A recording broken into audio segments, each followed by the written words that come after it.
ربعی بن حراش ساری زندگی ہنسے نہیں، فرماتے تھے کیا خبر میرا انجام کیا ہو۔ جلیل القدر تابعی ہیں، امام سیوطی نے لکھا، الروض الانف کے اندر امام سہیلی نے لکھا، حضرت قاضی ایاز مالکی اندلسی علیہ رحمہ نے شفا میں لکھا، اور اسی کو ابو نعیم الاصفہانی علیہ رحمہ جو 4 صدی کے مجدد بھی ہیں اور محدث بھی، انہوں نے بھی حلیہ میں لکھا کہ وہ ساری زندگی نہیں مسکرائے۔ وہ فرماتے تھے کیا خبر میرا انجام کیا ہوگا۔ خیر موت تو آنی تھی۔ ایک دن جب پیغام اجل آیا اور وہ آغوش موت میں اتر گئے تو ان کے بھائی کا نام تھا ربیع بن حراش، تو وہ غسال کو بلا لایا، کہا میرے بھائی کا انتقال ہو گیا ہے تو تم اسے ذرا غسل دو۔ تو غسال جب غسل دینے کے لیے داخل ہوا تو فوراً باہر پلٹ آیا، کہا اتنی جلدی؟ کہا یار تیرا بھائی بڑا عجیب ہے۔ کہا کیا ہوا؟ کہا نحنو نغتسلہ وہو یتبسم، ہم اسے غسل دیتے ہیں وہ آگے سے مسکراتا ہے۔ اللہ اکبر، نشان مرد مومن بات گوئم، چوں مرگ آئے تبسم بر لب اوست۔ اقبال نے کہا آ تجھے اللہ کے بندے کی نشانی بتاؤں، جب موت آتی ہے تو اس کے چہرے پہ مسکراہٹ ہوتی ہے۔ اللہ اکبر، چونکہ اس نے کامیاب زندگی گزاری ہے اور یہ لمحہ اس کے لیے خوشخبری ہے۔ تحفۃ المومن الموت کا یہ عملی ظہور ہے۔ اوروں کے لیے تو موت بھیانک ہوتی ہے، لیکن جنہوں نے اپنی زندگی اللہ کے نام وقف کر دی، اس کے نام لگا دی، تو پھر یہ موت ان کے لیے ایک بھیانک منظر نامہ نہیں ہے بلکہ یہ تحفہ بن جاتی ہے۔ حضرت ابراہیم علیہ السلام کی خدمت میں اسرائیل حاضر ہوئے قبض روح کے لیے، تو پوچھا کدھر آئے ہو؟ کہا قبض روح کے لیے۔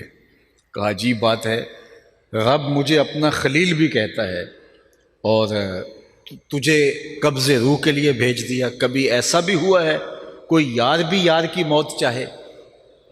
وہ مجھے خلیل کہتا ہے اور تجھے قبض روح کے لیے بھیجا، کوئی یار بھی یار کی موت چاہتا ہے؟ کہا میں تو حکم کا پابند ہوں، جا کے بارگاہ عزتی میں عرض کر دیتا ہوں۔ جبریل حاضر ہوئے، کہا مالک تیرے خلیل کے پاس گیا تھا، یہ پیغام ہے تیرے نام۔ تو کہا میرے خلیل کے پاس پھر جاؤ، میرا سلام دو اور کہنا کہ کبھی ایسا بھی ہوا ہے کوئی یار یار کو بلائے اور وہ ملنے بھی نہ آئے؟ تو روح بے چین ہوگی، کہا دیر نہ کر ابھی قبض کر دے۔ تو پھر موت بھیانک نہیں ہوتی، موت تحفہ بن جاتی ہے۔ اور شیخ سعدی شیرازی نے تو یہاں کمال کر دی، کہا جب دنیا پہ تو آیا تھا تو تو روتا تھا، یہ ہنستے تھے۔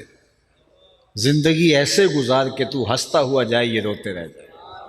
یہ نہیں کہ روتا آیا تھا روتا ہی چلا جائے۔ جب بچہ پیدا ہوتا ہے تو پیدا ہوتے ہی جو اس کا چیخنا ہے، اس کا رونا ہے، یہ اس کی زندگی پہ دلالت ہے کہ یہ زندہ پیدا ہوا ہے۔ جب تک بچہ روتا نہیں ہے، چیختا نہیں ہے، ماں باپ پریشان ہوتے ہیں، پتہ نہیں گوشت کا لتھڑا زندہ ہے یا مردہ ہے، تو اس کا رونا جس کو عربی میں استحلال کہتے ہیں، وما اہل بہ لغیر اللہ، یہ بھی یہی سے نکلا ہے۔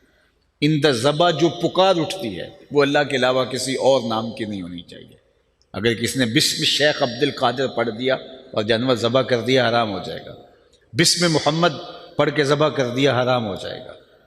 11ویں کا ہو، 12ویں کا ہو، عقیقے کا ہو، ولیمے کا ہو، ذبح کرتے ہوئے اللہ کا نام لیا جائے تو حرام نہیں ہوگا۔ اللہ اکبر۔ تو وہ جو آواز اٹھتی ہے اس کو استحلال کہتے ہیں۔ بلکہ حضور سے پوچھا گیا کہ حضور جب بچہ پیدا ہوتا ہے تو روتا کیوں؟ طبرانی نے موجم میں لکھا، پوچھا گیا کہ جب بچہ پیدا ہوتا ہے تو روتا کیوں ہے؟ فرمایا اس کے ساتھ ایک ہمزاد جنم لیتا ہے جو اس کی پسلیوں کو چھیڑتا ہے، جس کی وجہ سے وہ روتا ہے۔ تو صحابہ نے دوسرا سوال کیا کہ حضور جب آپ آئے تھے تو آپ کے ساتھ بھی ہمزاد آیا تھا؟ فرمایا ہاں۔ تو کہا کہ اس نے تو آپ کو کوئی اس طرح کی چیز نہیں کی؟ تو فرمایا اس نے کیا چھیڑنا تھا، اس کی نظر میرے چہرے پہ پڑ گئی۔ فلما رآنی اسلم، جب اس نے مجھے دیکھا اس کے لبوں پہ کلمہ جاری ہو گیا۔ جواہر البہار،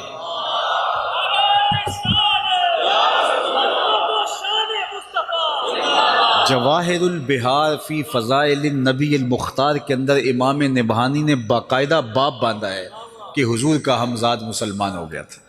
دیکھنے والے کہا کرتے ہیں اللہ اللہ، یاد آتا ہے خدا دیکھ کے صورت تیری۔ اللہ نے حضور کا جمال ایسا بنایا تھا جو دیکھتا وہ پکار اٹھتا کہ یہ اللہ کے رسول ہی ہو سکتے ہیں۔ کہا اس نے کیا چھیڑنا تھا مجھے، فلما رآنی اسلم، جب اس کی نظر میرے جمال نور پہ پڑی تو اس کے لبوں پہ کلمہ جاری ہو گیا۔ اللہ اکبر۔ تو وہ ہمزاد پسلیوں کو چھڑتا ہے تو بچہ روتا ہے، رونا زندگی میں دلیل ہوتا ہے، ماں باپ خوش ہو جاتے ہیں، مبارکیں دیتے ہیں، مٹھائیاں بانٹتے ہیں۔ شیخ بولے جب تو آیا تھا تو روتا تھا اور یہ ہنستے تھے، ایسے زندگی گزارنی ہے کہ تو ہنستا ہوا جائے اور یہ روتے رہ جائے۔ اللہ اکبر۔ تو اصل تو ہمارا انجام ہے، انما الاعمال بالخواتیم، جس طرح انما الاعمال بالنیات، یہ بھی روایت ہے انما الاعمال بالخواتیم، اعمال کا دار و مدار تو حسن خاتمہ پہ ہے۔ رنگا رنگ سہیلیاں پرن کڑے پر پریا اوسدا جانی ہے جس دا توڑ چڑھے۔ کتنے لوگ ہیں جو مرتبہ کمال تک پہنچے ہوتے ہیں، آخر میں آ کے لڑک جاتے ہیں۔ آج ہم اپنی آنکھوں سے نہیں دیکھ رہے، کتنے کتنے لوگ ہوتے ہیں لیکن ان کا انجام دیکھو کتنا عجیب ہو جاتا ہے۔ بلعم بن بعورہ کی مثال ہمارے سامنے موجود ہے۔ بنی اسرائیل کا مستجاب الدعوات ولی تھا، جب ہاتھ پھیلا کے دعا مانگتا تو منہ پہ ہاتھ بعد میں آتے، قبولیت پہلے ہو جاتی، اتنا مستجاب الدعوات تھا۔ لیکن پھر اسی کے بارے میں کہا گیا مثلہ کمثل الکلب، اس کی مثال کتے کی مثال ہے، زبان لٹک گئی تھی، زمین چاٹتا تھا مستجاب الدعوات اور اللہ کا ولی تھا، لیکن انجام بہت برا ہوا۔ اسی لیے میاں صاحب بولے پڑھنے اتے مان کرینا تے نہ آکھی میں پڑھیا، او جبار کہار صداوے متا روڑ دے وے دودھ کڑیا۔